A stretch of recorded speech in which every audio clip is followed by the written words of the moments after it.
Sometimes I use nationalistic rhetoric, not because I am some kind of jingoist, but because I want this country to have a revitalised national identity. A sense of national purpose and belonging would do us a lot of good. We are atomised and isolated. This has taken a great toll on many. They increasingly lack purpose and direction. They increasingly lack community and belonging. This is a problem. A modest liberal nationalism may be part of the solution. It is good for people to identify with a group and its story. It is good for people to feel a sense of collective belonging and common purpose. This is what healthy societies are built on. Individualism has its place, but excessive individualism has left many people lacking any semblance of belonging. People fail to identify with their nation. A sense of purposelessness and indifference takes hold.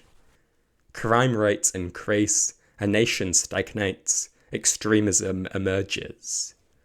I believe in a modest liberal nationalism, a nationalism for New Zealand, built on New Zealand's values and story, and inclusive of everyone. That is the great thing about a new settler society. We have the capacity to build an inclusive national identity, a national identity that people are easily integrated into. The United States is an excellent example of such a national identity. As a settler society, we can easily produce a liberal and inclusive nationalism that is entirely distinct from the exclusionary and conservative nationalisms of Europe.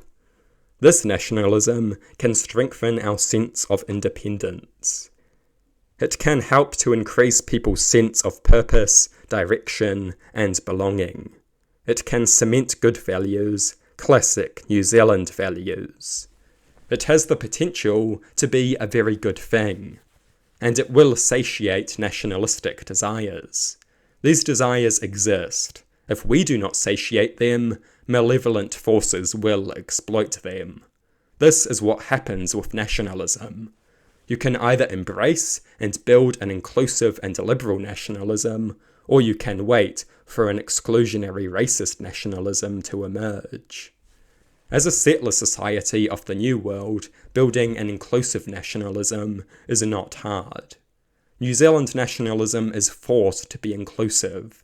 It is unthinkable to have a nationalism that does not include and celebrate both Maori and Pakeha. Both groups have played an important role in the country's story. The country would not be what it is without the influence of both peoples.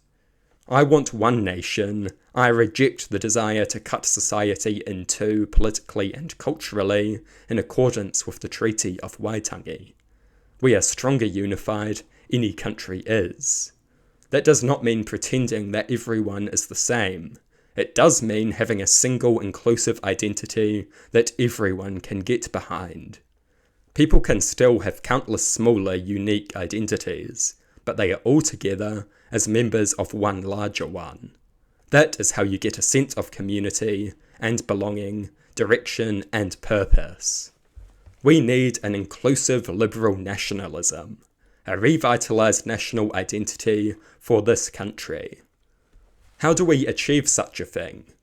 By emphasising it in our rhetoric, by doing away with the monarchy, by pursuing a more independent foreign policy, by getting a proper constitution, by creating government structures and symbols that better represent the story of the nation and, most importantly, its values and contemporary position. It is my view that a revitalised national identity will give people a stronger commitment to and appreciation of their country. It is my view that this can be the fuel of progress of every kind. We need a population that loves this country and wants nothing less than the very best for it. A revitalised national identity can deliver that outcome.